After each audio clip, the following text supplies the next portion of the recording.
ছেলের খেলা এবার মাঠে বসে দেখবেন অ্যানা ক্যান্ডিডা ইভোরা। স্পেন ম্যাচের পর মায়ের জন্য কেপ ভার্দে গোলরক্ষক ভার্জিনিয়ার আকুতি আমলে নিয়ে ভিসা দিয়েছে যুক্তরাষ্ট্র। এদিকে মায়ামিতে বিশ্বকাপ উন্মাদনা ছুঁয়ে গেছে নেইল সেলুনগুলোতে। পছন্দের দলের পতাকার রঙে রঙিন হচ্ছে নখ। কোলগেট ম্যাক্স ফ্রেশে আছে আইসি কুলিং ক্রিস্টালস, যা দেয় ম্যাক্সিমাম ফ্রেশনেস সহ কোলগেট ম্যাক্স ফ্রেশ। স্পেনের বিপক্ষে ম্যাচের পর বিশ্ব চিনেছেন একজন ভজিনাকে।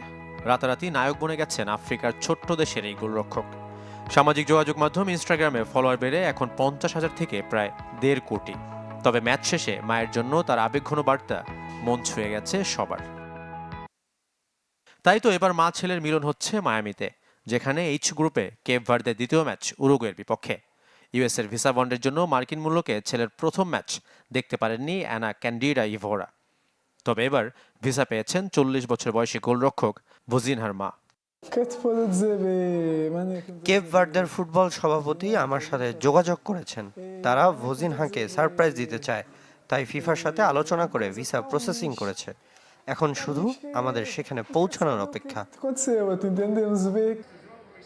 বিশ্বকাপের উন্মাদনা ছুঁয়ে গেছে মায়ামির সেলুনগুলোতেও। পছন্দের দলের পতাকার রঙে নখ রাঙাচ্ছেন অনেকে, তবে গুনতে হচ্ছে $100।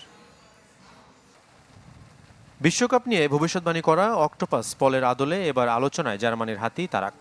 প্রথম ম্যাচে নিজের দলকে জয়ী ঘোষণা করেছিল এই হাতি।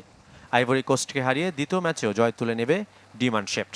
বিশ্বকাপের একাধিক ম্যাচ প্রেডিক্ট করে ইতোমধ্যে আলোড়ন তুলেছে কোলনের চিড়িয়াখানার এই হাতিটি। শাফায়েত মিদুল, চ্যানেল 24।